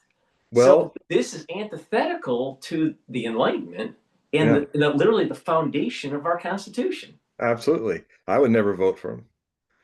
But I would never here's vote for here's that the man. sad thing is that one of the CNN reporters, I don't remember his name. He's the guy that's always doing the magic wall thing for the Oh yeah, right. Yeah. and Wall man, magic wall man. right, you know who I'm talking about. So Yeah. he went through the five boroughs, and he was asking individuals relatively randomly who they were going to vote for. All right, and I'll tell you, when he was interviewing in Manhattan, some young individuals. One was in their 20s, the other one was in their late 30s or maybe 40, 41, and they were going to vote for Mamdani. Yeah. But when they asked why, it was like, well, he's willing to try new things. So the problem that's happening with the younger generation, they don't understand history. They weren't even born when the Berlin Wall fell. They have no idea that the great experiment of capitalism on the west side, of Europe after World War II, during the Cold War, and Eastern Europe, Yeah. the great experiment has already been played out. And capitalism won and communism didn't. Yep. So these people want to rehash something that's already been proven out because they didn't learn the critical thinking skills Yeah. in college. Well, and that's if anything is going to break up this country until it's just a bunch of little countries on their own, it is how we have systematically made the United States generation after generation of young people stupid. Because what'll happen is you'll get somebody like this. He will try to socialize New York City. It won't work. And then, just like the communists tried to take over Germany, and then there was this guy, I used to see it all the time in high school. There was this really powerful law and order speech. And this person would read the speech to all the people who were then kind of, well, let's just let everybody hang it out there. And the speech sounded like it could have been written by Johnson or Lyndon Baines Johnson or Nixon or somebody. I said, well, who wrote that speech? Adolf Hitler. You know what happens when that stuff doesn't work? Fascism. Because people get sick and tired of people who are mucking things up and the chaos. When things go into chaos, people want order. Well, And I said this 20 years ago. I said this. this is total. This goes right with the Republic by Plato. where they're Yeah. talking about how the plebs and democracy, they push forward the mass of the lower class is pushing for policies that they don't even realize will destroy their society, and then all of a sudden a tyrant comes in. Yeah. That's what happened to the Greek experiment of democracy. Pericles, Yeah. became the dictator because, frankly, he, you know, if you don't have order, if you don't have some kind of civil scene, you force it. You have to. You know, I'm not against emergency rule, but I'm against emergency rule being anything more but just temporary during the emergency and not ongoing. The Romans had, which our government is modeled after, not the Athenians. That only lasted 40 years. Rome lasted thousands of years. And a lot of it, unfortunately, was imperial and all that. But the Roman Republic actually lasted longer before it became an empire. It actually outdates any democracies by hundreds and hundreds of years. And they had, when there was an emergency situation where democracy cannot work, where all the chiefs want to run the show, you have to pick one chief amongst you. And you have to pick, hopefully, somebody who, when given ultimate power for a temporary period of time to clean things up, which includes power of law of life and death, you have a temporary dictator, triumvir, who runs the show. And you can only just hope that you've picked the wisest among you who will not be stirred by power to hold on to the fascists. That's the twigs in the hatchet. That is the symbol they carried of Roman state. Um, that's where we get the word fascist from. And the fascist is given to Cincinnatus during a early period of, I think, around 700 or 600 BC, when Rome was really young, and it only Latium and the city itself was Rome, just a little neighborhood around there, and they were being beset by an Italian tribal army, which destroyed their army. And so the Senate couldn't come to a quorum, they couldn't come to a result, so they went to the nuclear option. They said, all right, then we have to pick one among us who, for a period of 6 months, will have ultimate power over us, and we must obey whatever he does to end this threat of the Italians tribes coming in and destroying us. We have to form an army now, and we can't have any people arguing, oh, we gotta do it this way. No, if you keep arguing, you're hung. It's like we gotta pick a person who can do this, somebody who's been a general, somebody who is part of our brothers in the Senate, who understands our balance of res publica, of a nation of laws, and don't go against the laws, but put them at abeyance until we kill this threat. Well, they picked Cincinnatus, handed over the fascists to him, and in 2 months, he trained an army. Because this is the thing, when you have totalitarianism, because it has its good sides, totalitarianism gets things done fast when you need to. If democracy is and you got an enemy coming in, you need to drop the democracy for a while and appoint a dictator who has ultimate power over you. But the point is that he fixes the problem. So I'm for anything in the moment that is when it's necessary to use. I can be a totalitarian when it's necessary. I can be a Democrat of democracy when it's necessary. Um, I used to say back in the mid 90s, and maybe some of you are as old as me now and hearing me now again, because I remember when where these people were, oh, we're all for democracy and we would never do those kind of things. And I said, you wait until the 2020s. You wait. When the situation is such, I predict that you and many of you who can imagine that you would support totalitarianism, you'll be the first. You'll be the first to seek fascist law and order. And so I unfortunately, I think This is a Democratic guy that's coming in there. The people who try to say that they're not as fascist as the Republicans, but look what's happening.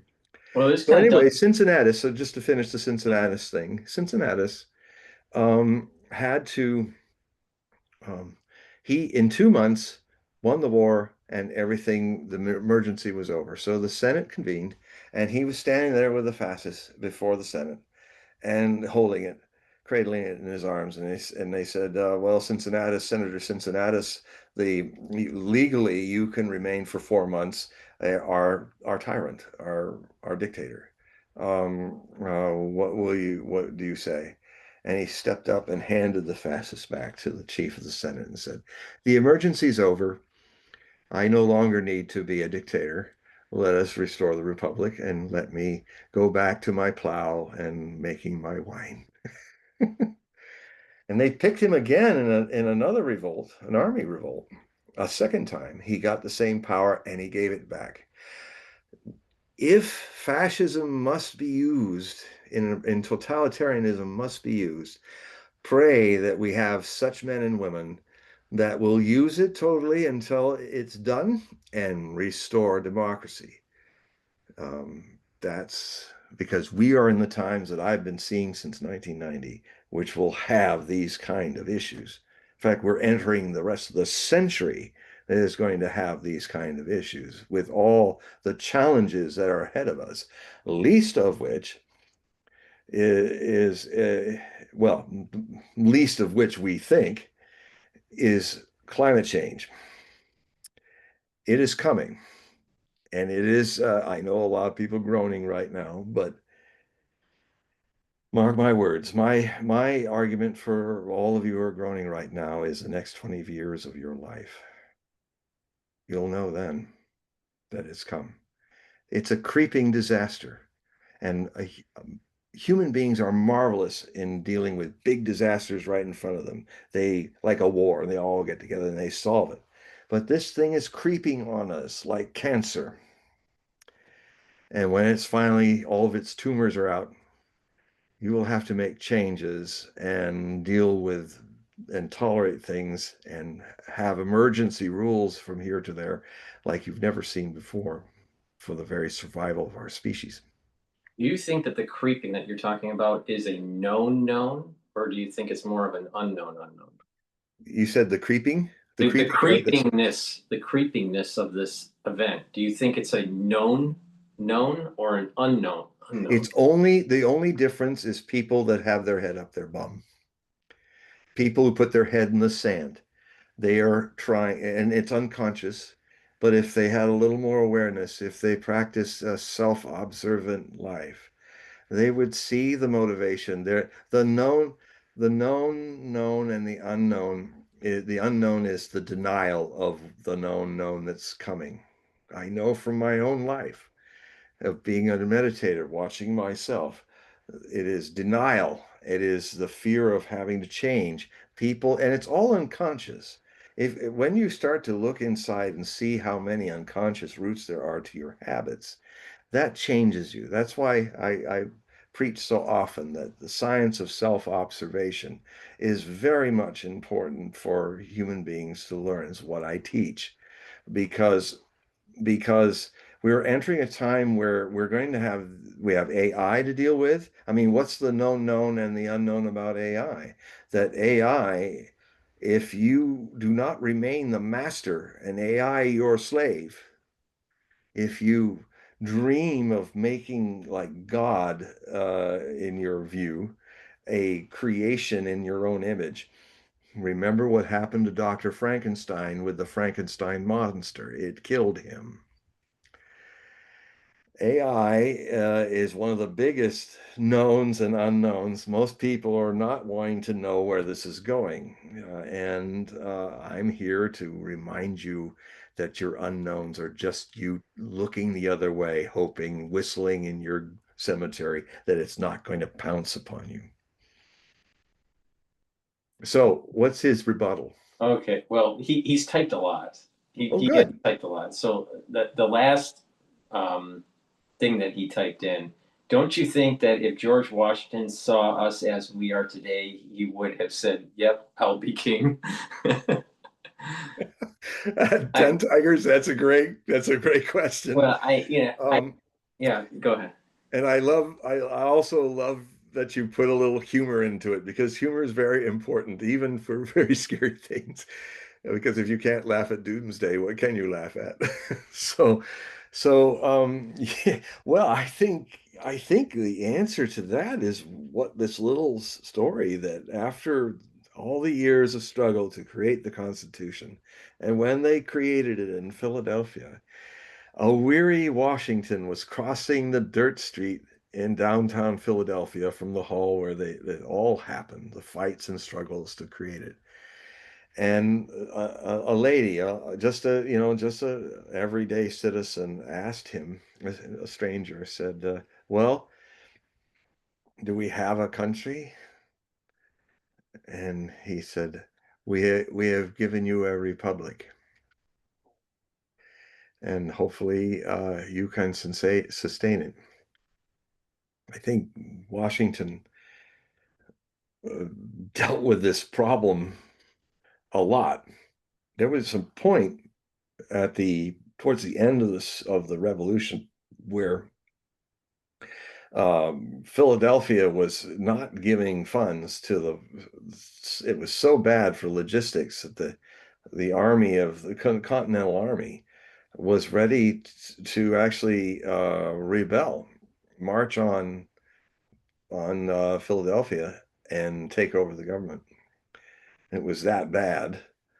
And so all of his officers were gathering, and because he wanted to talk to them, and they were ready to convince him to be that king that 10 Tiger is talking about.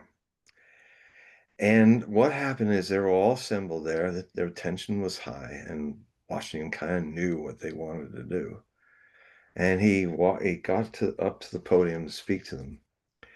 And they watched him fumble for his glasses, and watched him, like, his eyes. He puts on the glasses, and I've made a lot of sacrifices for freedom in this war. I've I've aged.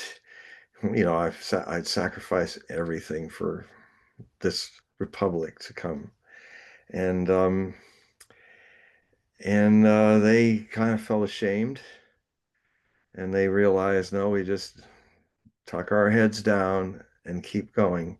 Democracy is messy. It's supposed to be messy. Uh, Dictatorships are clean. The trains run on time. The death camps get their quotas of gas chamber people. It's very efficient. The fact that Germany could fight the whole world with only 80 million people fighting 2.5 billion people, they lasted all that time because fascism is efficient.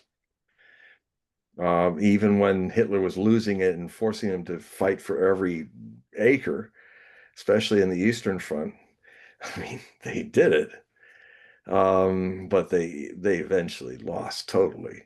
So, um, at least that's my view on Washington. Uh, What's 10 Tigers all on? right, I want to read something he typed in about Mamdani, Oh, good. just right after you mentioned about him. So if the people went Mamdani and it's a fair election, then they should get what makes them happy. But don't include me in the mess. Know that you can't take. I'd like this phrase that he wrote. Know that you can't take the eggs out of the cake after it's baked. Very well put. 10 I Tigers. think yeah, being a New Yorker, I'll tell you what, there is a concern that he's going to win. There's a high probability that he will win. The election is on Tuesday. There are many people that don't want to vote for Cuomo, but the only way to prevent Mamdani from getting in is to vote for Cuomo. So Yeah. I think it's a big question What on a what Hobson's turnout. choice. What a Hobson's choice, because Cuomo sucks. Yeah. But you might have to go for the suck Right. rather than this kind of clearly not being straight up with people. And he is, and also there's a lot of really dumb, well-meaning young people who are, if they haven't learned history's difficulties with socialism and Stalinism, you're about to get an objective lesson, and you My may con- my survive my it. concern is that New York may be the bellwether of this democratic socialism that's starting to spread throughout the country. And that will deepen the potential of a hot civil war Yeah. because the red America will not stand for that. With all its many faults, the red Americans are more literate in their constitutional rights than the people who would want to make this country a blue, meanie, purple hair socialist state. And it will fail. And again, you will be denied your food to feed it, you All know, right. and you're Here's not armed. here, So, and you're probably not going to be armed. So it's a whole lot of bravado for an unarmed bunch of people who want to create a Stalinist state. okay. We have a new. Stalin had guns. That's true. Here's another question for you. By Okay. core, can you teach critical thinking to stupid people? Now, this is probably a deep question. No, it's a very deep question. It's actually it's something that I have in what I would stand in fictionally and stand in and answer the other person who couldn't answer it. Like there was this one time when a class, there's many of them where this guy, he's an undergrad, but he can hardly express himself and he's seething with anger and it's making him inarticulate and he's just dumping on Charlie. And Charlie said, look, let's make this a conversation, okay? Because the dumping, it's not going to go anywhere with you and me that way, so let's have a conversation. And so I said, well, okay. And all he did was just dump some more. And but what he did, he just let him do it. Charlie's waiting. And he says, I hate you. I think you are. And I would have said to the guy, I said, you know what? You are angry. And you need to express it. You need to get it out so that it can turn into compassion. Because anger, if you accept it, compassion with it, let it come out, but never in public. Dump your demons out in your private space, clean your energy. And then, I mean, Osho used to say, the problem with sannyasins, the disciples, he says, they just misunderstand me. They say, they just immediately get triggered and then they yell at the other person and then they say, well, I'm getting my stuff out. I said, what, you expecting, Osho said, do you expect that your friend is going to act like a Buddha and take all this abuse and not abuse back? So, so he was always about, you have to express your anger and if more people did privately or through meditations, it would clear it out. And then you can think more straight because your energy is not lost in the poison of anger. So it's absolutely right that you're angry, that you really so angry you can't even talk to Charlie Kirk coherently. So it's because this is not the time to talk. This is for you to take a pillow and put Charlie Kirk's name on a piece of paper on it. And then for 20 minutes, you take another pillow as you're squatting on your knees or something, and you start going boom, boom, boom. This is one of Osho's anger meditation. And so you're beating, and Osho say, you'll feel silly, because you'll even feel really ridiculous because nothing's coming up. You just keep acting, it will come. I speak from experience. You just keep going, and suddenly it's like, and it clears you. It clears you. And then you can think better. So anger is okay. Just don't dump on people because then you're going to trigger their anger and it'll lead to blows. But if you have an issue with someone, And this happened in the commune a lot. Osho used to say, do what they have to say if they're overseeing you. Go deal with your anger later. And when you're calm and cool after a few days, when you can talk about the situation without rage and emotion, then talk about it to the person. So this is something everybody needs to do, from the leaders down to the led. And so what was it? What was the other part of the question again? No, it's just, can you teach critical thinking to stupid people? Yes. Well, no, you can't. But you can teach. You can definitely teach Charlie Kirk, if he unfortunately was not killed. You can teach him something I wanted to teach him after that guy, because what he said is, "Oh, what?" Suddenly Charlie Kirk interrupted and said, "What have I said that's been racist?" And of course, he had no answer. So he felt even more stupid and more angry. And basically, I would have come up. Uh, And, I would have said, well, Charlie, you've just made a new enemy, that kid. You make a lot of friends, but you make as many enemies. And you kind of remind me of what my favorite quote of Einstein about human nature. He said, the difference between mediocrity and genius is genius knows its limits. So here I see you talking to mediocrities, fools, people who can't communicate. And you're kind of, hey, that's easy. That's not a challenge. You going after mediocrities and putting them down is basically you being a fifth grader going after kindergartens. It's not really, and so I'm wondering, Charlie, if you're a person of um,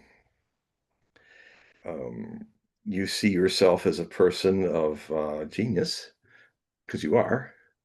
What you're doing is a lot of things that you've started a whole movement. There's something there.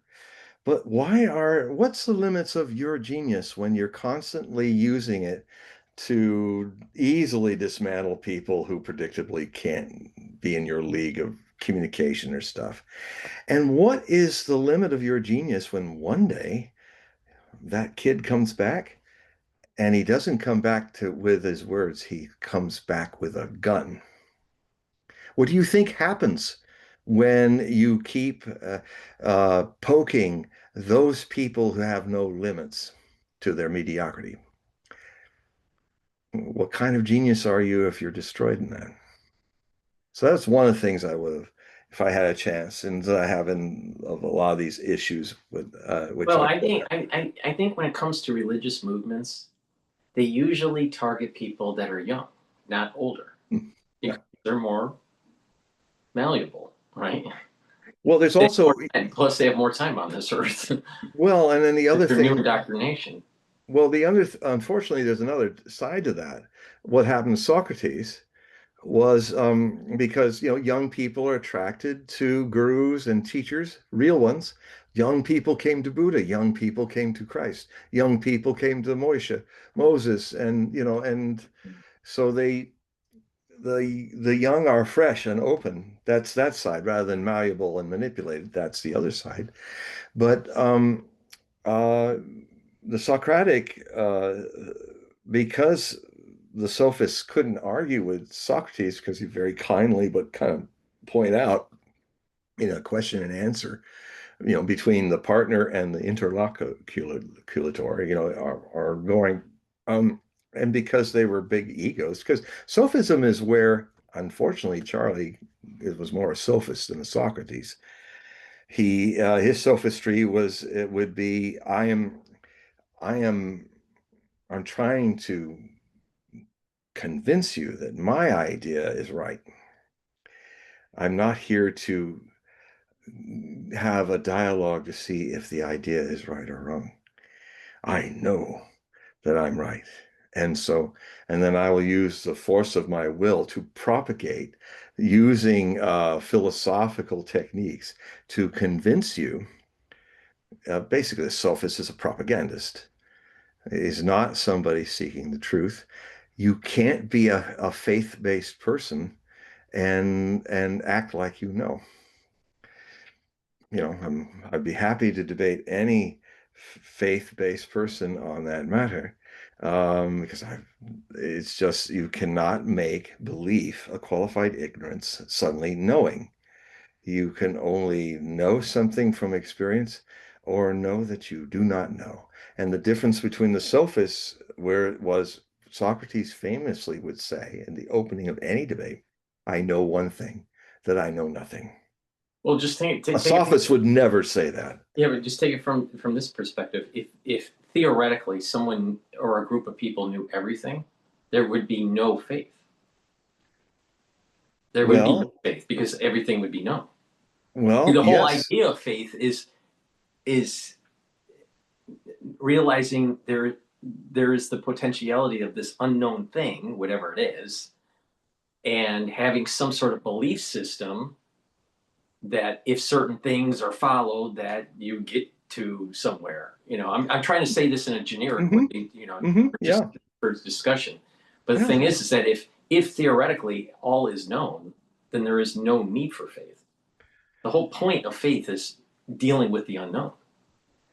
Well, is reconciling the unknown with a rationalization. I mean, here's the problem. Um, I like to use the metaphor of waves on the surface of the ocean are constantly comparing, they're believing, they're following certain religions, they're against certain religions, they're splashing about. But at no point do any of the waves understand that the source, which they might call God, which they might call the source that is the source of knowing that creates all these things, is not the surface source of the shape of waves who are trapped in believing. That believing is the process is to remember the source in you, the source which is the ocean that you can't see in a world of splashing waves because it's all the surface of it. And the point is that when you look in as a wave and realize you are not just a shape, but you are the ocean, then immediately you're experiencing a unanimity with all illusory forms of ocean that are not inwardly seeing that the shape is transitory, the wave rises and falls, but the ocean is eternal. And so it is the known is that. The belief is one of the ways in the steps of the search from the alone to the alone, as Plotinus would say, is to the there will be faith. It's part of the process, but it's not the end. And the biggest problem is that everything that is ego based, that we come in with this oneness of oceanicness, and this is it's often considered, you can see it and recognize it from innocence. It's innocence, and the society, well-meaning but unconscious to that innocence because they've lost it. Even the parents have lost it for the most part. They love you, but they want to make sure that you can adapt into this world that is identified with the shape of waves. Because you're not going to make it in this world. You won't. And so what then happens is, even in the search for truth, everybody tries to seek the Buddha or seek God. And because the ego, the temporary body mind shape set that we are, is out oriented. It is into identity.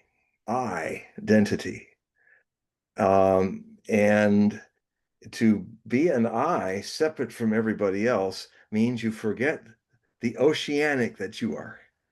You now are lost in searching in the waves for something you always are. You've never been anything but. It is it is the most ordinary thing to have this enlightenment wake up in you because it's you are ordinarily the ocean. And so there then comes a very interesting twilight zone, a meeting where a master and the master who has remembered he is the ocean, will try to use language of the wave shape to create situations and to hint upon something that makes you, uh, some people, uh, realize that you can't find what you're seeking outside of yourself. You are the thing you're seeking. You have never been other than godliness. Not a God persona. That's one of the mistakes. People seek a God as a personality, an imaginary friend for adults. And and it is not that way. You are, have always been the divine.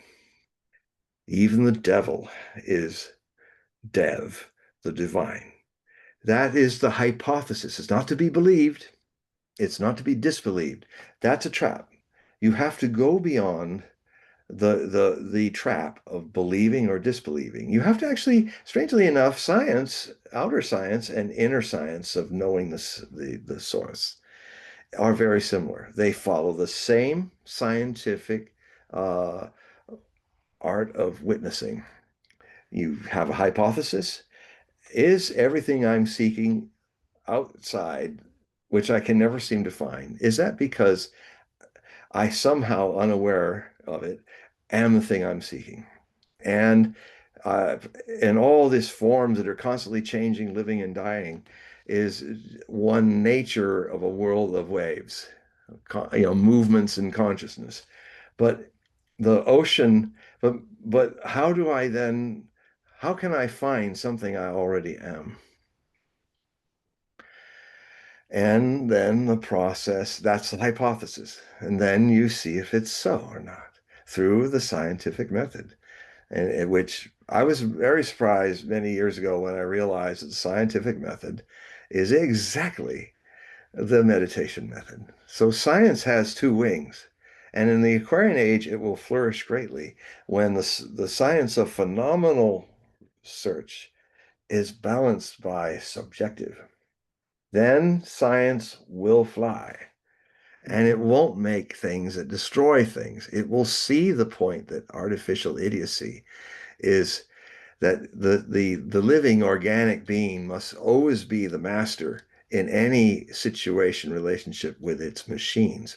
I mean, I love Data. I love that character, but Data only works because Data is played by a human being. Try to create a Data that is completely soulless, and it will act really well. It will do really well. It's like a lot of this artificial intelligence that are actually making like somebody could make a facsimile of me as an artificial intelligence making these statements.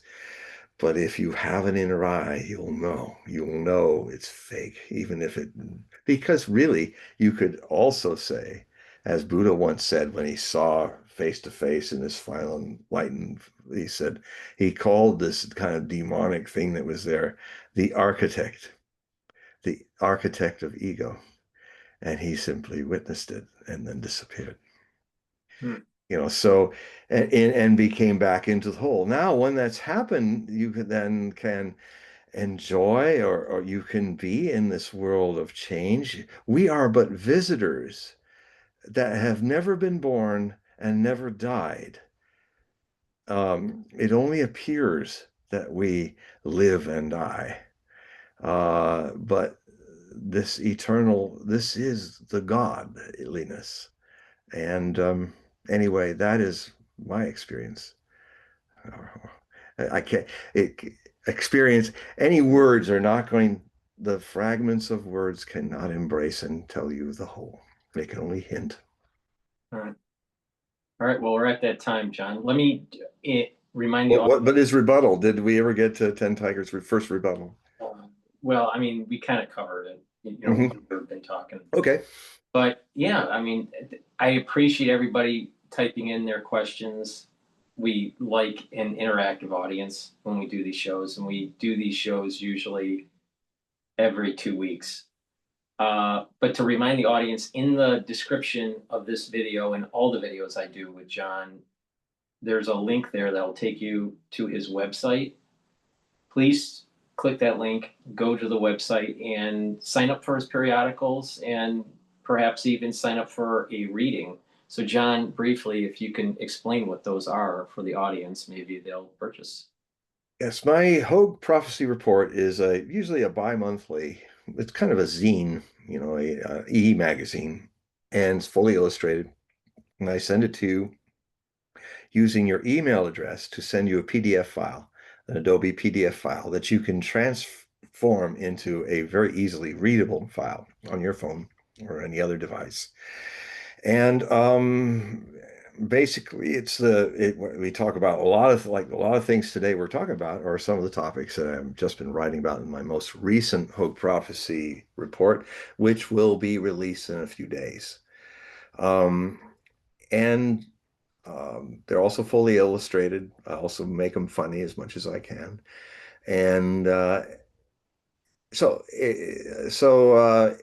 for $60, if you go to my website, hogueprophecy.com, and look at the free samples, there are also links there so that if you like what you see and want to see more, you have three options. You can subscribe for a year, just $5 a year, $60 in one $60 payment. You can also become an automatic payer so that your monthly, whatever, $5 or whatever you want to give a month, uh, can $5 or more, that's the limit, can be you can be on it as long as you wish to be on and then get off it when you don't want to be there if you wish. And there's also, for some who just want to budget it where they will just look at the freebies and just get the full Hogue Prophecy report of that one report, they can do that for $5 or a little more. And then I send you just the full report that was just released. And then later, if you want to uh, do that again, you can do that too. So there's all kinds of options to get this. Now, also, if you go to the top of hogueprophecy.com, you will see an ad about my readings in red, Hogue readings. And these readings start with an astrological study of the Kelly Blue Book of your birth chart, the strengths, the weaknesses, the potentials in your birth chart. And then it goes deeper into what is an empathic reading, which also will include a multi-layered kind of unusual way of doing the Celtic cross with the Osho Zen tarot deck. And these readings can last for a couple hours. If a lot of times we just go as long as we need to go deep. So it's lots of fun. Time flies really fast during the reading. It's always a shock when you realize that maybe you've all listening and watching me today have also noticed how these 2.5 hours have blown just quickly by. And so yes, so I hope that is so you when you see the link, click on the email link. And all you need to do is put Hogue reading in your subject line. If you want to say more, that's fine. But because I have my setup wide open so that I don't let any machines tell me what I want censored or not. So I can there's a lot of emails that I have to look at. A lot of it's garbage, but if you make a simple subject line like that, I will see it and I'll immediately get back to you with the further instructions on how you can do this online reading on Zoom with me. All right. Everybody, the link is in the description and also in the chat. So click that link. That'll take you to John's website. So John, thank you for a great and entertaining show. And I greatly appreciate everybody participating in the chat. Thank you, everybody. God, I wish we did. Were there other questions? We covered everybody's question that typed in. Good, But good. I thank you all I love doing questions because it's so spontaneous. right, right. Okay, well, John, tell the audience to goodbye and good night. Goodbye and good night, audience. All right. Thank you for joining us, everybody, and see you in a couple weeks. Bye bye.